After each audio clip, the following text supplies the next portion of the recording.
Ассалаумағалейкум. Мына жерде таблица Менделеевтің кестесі. Мұнда мынау газдарды белгілейтін болсақ, осы водород, гелий дегеннен бастап мен біраз ізденіс жасадым сіздермен мәліметті бөлісу үшін. Енді Қазақстан осы қазба байлықтарға бай мемлекет деп аталады. Сол бойынша ағылшын тілінде басылымдарды көре отырып, Қазақстанның мәліметтерін іздеп сіздермен бөліскім келіп жатыр. World Meters деген веб-сайт Natural Gas Reserves by Country дейді. Табиғи газдың мемлекеттер бойынша резервуарлары дейді, қаншалықты резервтері бар дейді. Соны көретін болсақ, қарап тұрсаңыз, ең көп Ресейде екен, ал Қазақстан болса 15-ші орында екен. Қазақстан табиғи газ резерві бойынша дүние жүзінде 15-ші орында. Керемет жаңалық. Енді келесі мәлімет. Мынау Natural Gas Production by Country. Әр ел табиғи газды өндіру бойынша дүние жүзіндегі рейтинг. Бұл жерде Қазақстан 15-ші емес, 24-ші орында. Алғашқы орында ақш, одан кейін Ресей. Қазақстанды көрсетіп қойын, міне 24-ші орында Қазақстан дейді. Қарап тұрсаңыз, 1 миллиард 500 миллион куб шығарар ойын. Енді нақты MMCF дегеніміз million cubic feet per day деген сияқтыны білдіреді. Енді миллиондаған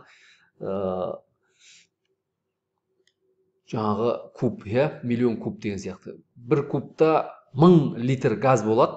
Сонда мен түсінуім бойынша yearly gas production, жылына өндіретін газ қанша миллион куб дейді. Сонда Қазақстан 1 миллиард 500 миллион куб болып тұр ғой. Анау екеселеніп триллион болады ма, енді нақты мәлімет бере алмай тұрмын. Мен дәл осы газ бойынша маман болмағандықтан, бірақ жалпы Қазақстанның байлығын қарап тұрсаңыздар 24-ші орында өндіру бойынша.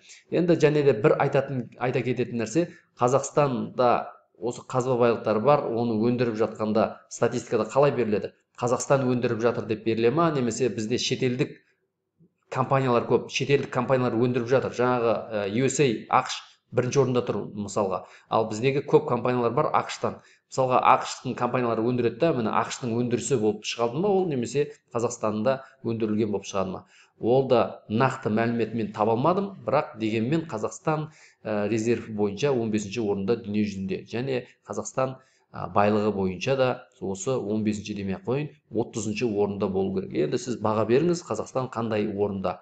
Келесі, мынау International Energy Agency профилден көріп тұр. Қазақстан Energy Profile. Бұнда бар екен Қазақстан туралы мәлімет. The Republic of Kazakhstan lies in Northern Central Asia and is bordered by the Russian Federation to the north. Енді Қазақстан туралы мәлімет кішігірім. Енді and the Caspian Sea and Turkmenistan to the west. Kazakhstan's land area, жердің көлемін айтып жатыр.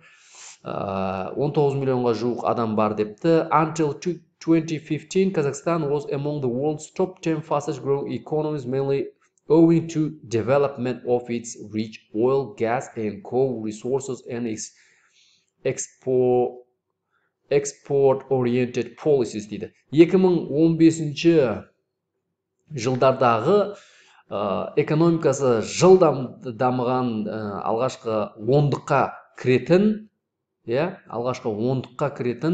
жылдам дамыған экономикалық жерлердің бірі болды дейді. Енді ондайды біз Қазақстанның дамуын байқадық, бірақтан да халықтың әл-ауқатының, Қазақстанның жалпы жағдайын бүткіл әлемдегі мемлекеттермен салыстырғанда байлық деңгейінің жоғары өскенін байқамадық. Ол өздеріңіз баға бересіздер, не себептерден? Енді Қазақстанның ол дамуы бастысы мұнай, газ және де көмір және де сыртқа соларды экспорттау бойынша осы политикасы арқылы дамыды дейді. The country is the largest oil producer in Central Asia. Так, орталық Азиядағы ең үлкен мұнай өндіретін мемлекет дейді.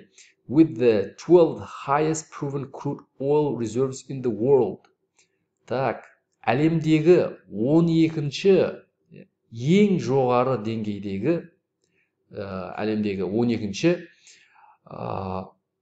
мұнай резервуары бар мемлекет дейді. It is gross domestic product per capita has risen 6-fold since 2002 дейді. Так, мына мәліметті қашан берген білмеймін, енді 2015 деп жатыр, примерно 2016-да берді деп айтатын болсақ, 2002 жылдан бері дейді, Қазақстанның ішкі жалпы өнімі адам санына шаққанда 6 есе өсті дейді. Сонда халықтың жағдайы 6 есе дамып кетті ма? Немесе оны жалпы бөлген кезде тек қана 100-200 адам ғана соның барлығын алып 600 есеге жағдайын күшейтіп алды ма, я? Мына жерде ресурстан бәрін беріп қойған. Енді біз бұл жерде ағылшын тілін оқып, сонымен қатар жалпы Қазақстанның байлығын анықтап жатыр қой. And in 2019 it is real GDP grew 4.5% as a result of higher consumer spending and mining related investments дейді. Енді майнинге байланысты және де тұтынушылардың көп жағы қаражатты жаратуы бойынша 2019 жылдағы жалпы ішкі өнім 4,5%-ге өсті дейді. Due to the global COVID-19 pandemic, however, Kazakhstan's GDP could contract 3% in 2020 according to World Bank estimates. Енді COVID-тің кесірінен түскен екен ол. Енді Kazakhstan produced 91.9 million tons of crude oil in 2018, including gas condensate with increased production at its Kashagan field. Мынаған қарасаңыз, көзіңіз шығып кетеді, ішіңіз күйіп кетеді. Қазақстан 2018 жылы 91,9 миллион тонна миллион тонна мұнай өндірген 2018 жыл. Бір жылдың ішінде 91,9 миллион тонна мұнай өндірген, оның ішінде конденсатный газды қосып есептегенде дейді. Және де бұл Қашаған Қашаған деген жерден осы көптеген қазбаны осы жерден алынған деп айтып жатыр. Енді бұл жерде Қашаған the 5th largest reserve in the world. Енді әлемдегі Қашаған бар ғой, әлемдегі 5-ші үлкен резерв екен. Is expected to play a major role in Kazakhstan's future oil production with projected production of 450,000 barrels per day by 2025 and 955 by 2040. Так, бұл былай есептеліп жатыр екен. Қазақстан әлемдегі мұнай өндіруден ең үлкен рөл атқарады дейді. Оның жаңағы есептеулері бойынша күніне 450 мың баррель өндіреді екен 2025 жылы. 2025 жылы, қазіргі есептеулер бойынша 450 мың баррель күніне өндіреді. Ал 2040 жылы 955 баррель болуы мүмкін енді бұл. Келесі, progress has been achieved in Kazakhstan's gas network development in 2016. 3 lines of the transnational Turkmenistan, Uzbekistan, Kazakhstan, China gas pipeline were completed, increasing transit gas volumes from 30 billion cubic meters per year to 55 billion cubic meters a year, and the Bino-Bozo-Shymkent pipeline connecting the western producing region with the densely populated South also became operational in 2016. Так, прогресс болыпты газ секторында.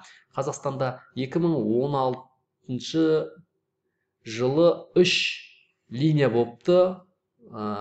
Трансұлттық, олар Түркменстан, Өзбекстан, Қазақстан, Қытай газ несі трубасы жүргізіліп біткен екен. Ал және де бұл транзит газдың жаңағы тасымалдауы көлемі өскен 30 миллиард кубик метр, 30 миллиард кубқа өскен. 30 миллиард куб дегеніміз жылына есептей беріңіз, қанша газ кетіп жатыр. Бұл енді основном роль ойнаған мынау Қытай болуы мүмкін, және де бұл жерде инвестор жағынан да көп Қытай өзінің тірлігін атқарған мүмкін, және де бұл жерде Қазақстан қандай минусқа кетуі мүмкін. Қазақстан бұл жерде минусқа кетуі мүмкін, ол көбінесе Қытай ұтымды жақта болуы мүмкін. Білесіздер, халықтың аузында бар, Қазақстан өзінің минусқа жүріп жатады. Осыны тексеру, осыны қайта қарау, және де келешекте осындай келісімшарттар орнаған кезде негізі мемлекет жоғары өзінің пайдасын жоғары бірінші орынға қою керек. Енді мына жерде де Қазақстанның байлығын көріп тұрсақ, өте көп деп берілген. Бұл жердегі мәлімет бойынша, және бұл жердегі мәліметтегі осы өндіріліп жатқанның барлығы шетелге кетіп жатыр. Осы өндіріп жатқандар шетелге арзан бағада кетіп жатқан қиындықтары бар. Осы өндірудің барлығын шетелдік компаниялар өндіріп жатқан қиыншылықтары бар. Және де өндірілгеннен Қазақстанға түскеннен жемқорлықтан желініп жоқ болып ашық емес көрінбейді. Мен мысалға біраз зерттеу істеп, осын іздедім, толық мәлімет таба алмадым. Енді қалғанын келесі видеода көрсетемін сіздерге. Бұл бірінші видеоның соңы.